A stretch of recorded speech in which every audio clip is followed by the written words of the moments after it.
Good morning. How you doing? We back. Good, All right. good. Yeah, this is Erica Brooks. We're down here with Rasheen. Aldrige. All right here in St. Louis downtown. Today is May the 22nd, 2016. It's a Sunday morning. A beautiful And Sunday today. yeah, so we've been through all your great history as far as your youth as a young boy and how you growing up here in St. Louis, how you've seen your mom and also other politicians be effective in the community and how it's influenced you. You've gone to college, had some teaching and poli sci about the different things that need to go on and help you, have the mental leadership that you're looking for, and also had your own personal hand in this game of being a community organizer, and not only community organizer, but also just a person that's fighting for justice, for economic rights and civil rights.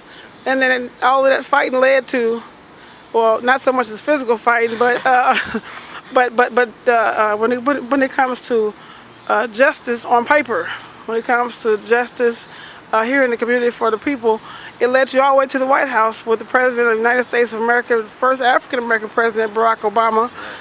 And then now we're back to you coming home and you're saying how you've used what you learned and heard at the White House and experienced to bring it back home here in Ferguson and the city to be able to change the laws, different things here in St. Louis for everybody, like not just the youth, because young people have taken this thing and rolled with it. It's like a ride or die situation for you all, which is, it's something that's admirable because I know you know, as a person that's seasoned, you know, it was like wow, these young people have really made these grown people stand up for what they say they're for. And so now you say that you're running for committeeman here in the city, and tell us what is that and what are the responsibilities of a committeeman?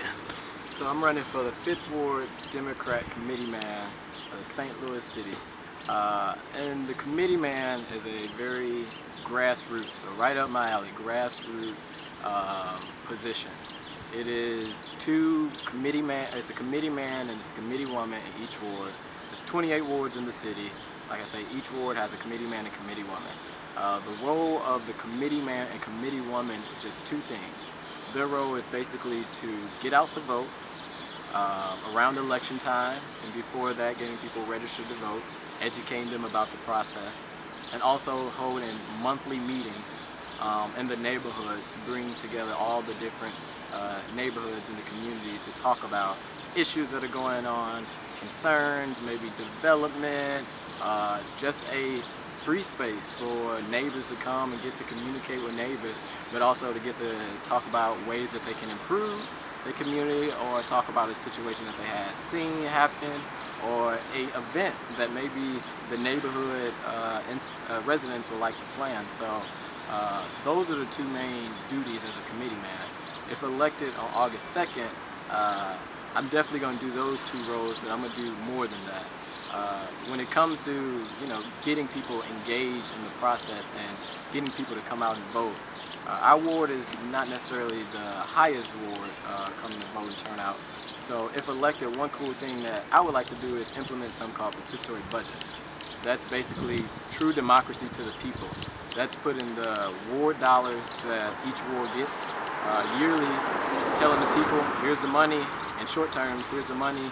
Let's all come together on a regular basis, come up with different ideas, if it's putting a park up, or maybe we want to put some basketball courts up, or maybe just the nets because the actual hoops don't have nets. But the people in the community come together and actually decide on where their board dollars go to. And I mean, you can make the rules as low as like 16. So that's getting young people engaged and part of the process and getting them also to know their neighbors. But when it comes time for them to turn the right age to go out and vote, they're already part of the process. They already are aware of voting. So that's one major thing that I really, really want to implement in the 5th Ward, because I think that's how you engage people. That's how you get people to feel like their voice matters. That's how you get people to see the democracy process, and that's how you get residents to come out, seniors, young, middle age, all come out and discuss ways that we can better our neighborhood together. I mean, we used to have park. I mean, we used to have benches over in the park where people can sit, and we don't have those. And that's just something simple that we can use award dollars for. I definitely feel like I'm qualified for this position because of the amount of time that I've been down in the ward. I've lived here my whole life.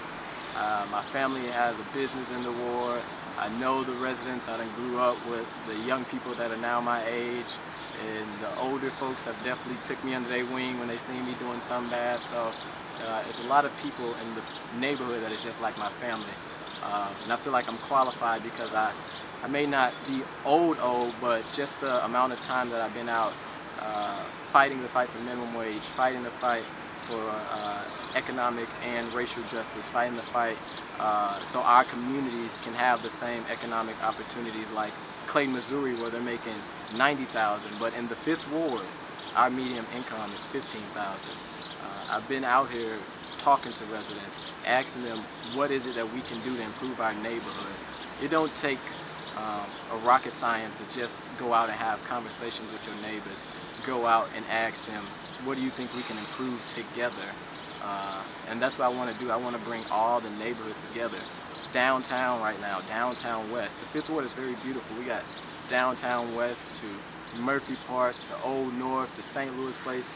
It's diverse with different ethnicities, different religion, all in one ward. So I want to be able to bring us all together and figure out how can we improve our ward, because the 5th Ward is already beautiful, but there's always ways that we can be better. There's ways that we can make sure that we have those block parties, ways that we can go back to having monthly meetings so that neighbors can get to know each other. So you know who Miss James is when you walking down the street and she tell you, pull your pants up. Or you know who Mr. Robertson is when he's cutting his grass and you just walking by, you saying hi, like getting to know each other, starting to build a rapport. Like I say, just going back to having simple block parties, right? Barbecue, having the kids come out, getting a little slip and slide, having people doing face paint, just stuff like that that we don't do anymore is what I want to bring back to the neighborhood. All right. Well, I want to thank you for all your time today, all your history that you shared, and once again, your youth and your energy has caused this world to be a monumental change. This is Erica Brooks, once again here in St. Louis, Missouri, downtown with Rasheen Aldrige, and today is May the 22nd, 2016. Have a good day. Have a good one.